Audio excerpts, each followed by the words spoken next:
1950s, coded clothing, and quiet resistance. The 1950s were a time of oppression, with homosexuality criminalized in the US and UK. As a result, expressing one's gender identity through clothing had to be extremely discreet. LGBTQ+ individuals adopted coded fashion, subtle signals only insiders could recognize. Lesbians wore button-up shirts and wide-legged trousers, a butch style that hinted without revealing. Gay men used handkerchiefs in back pockets, the handkerchief code, and flipped their shirt collars. Fashion was a language only the community could understand, because visibility meant danger. 1960s, the birth of queer visibility. The late 60s marked a major turning point with the 1969 Stonewall Uprising. For the first time, gay men, drag queens, and queer folks began appearing openly in bars.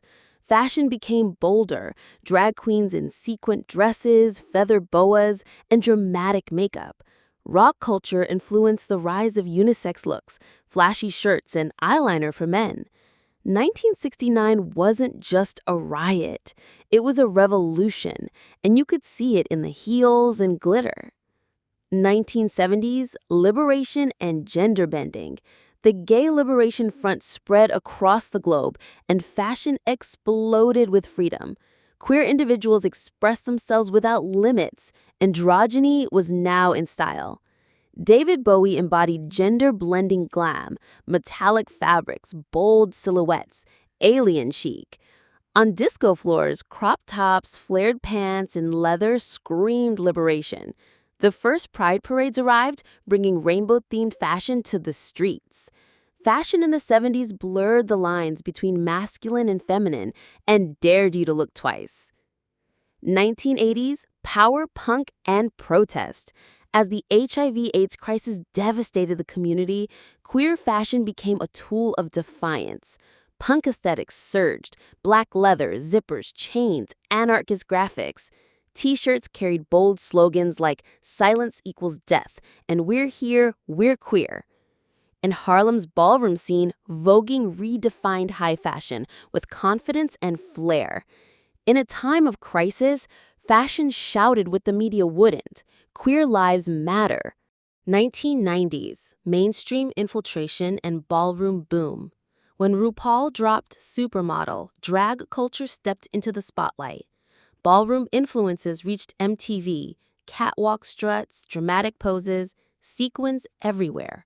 Lesbian chic peaked: tailored suits, buzz cuts, Doc Martens, tough and stylish. On runways, gender-fluid fashion appeared, led by Jean-Paul Gaultier and Mugler. By the 90s, queer style stopped asking for permission. It started owning the runway. 2000s, queer icons on the red carpet. Ellen DeGeneres wearing a tuxedo at the 2007 Oscars wasn't just fashion, it was identity. More LGBTQ+ celebrities came out and defined their own styles.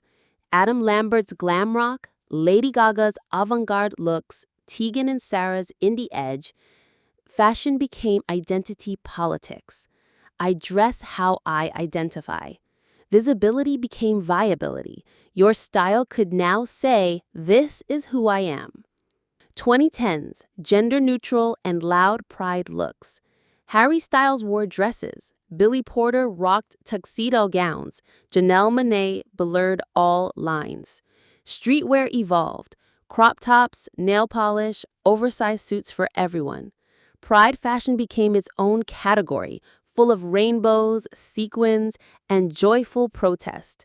Festivals and activism merged, with camp aesthetics returning, especially at the 2019 Met Gala.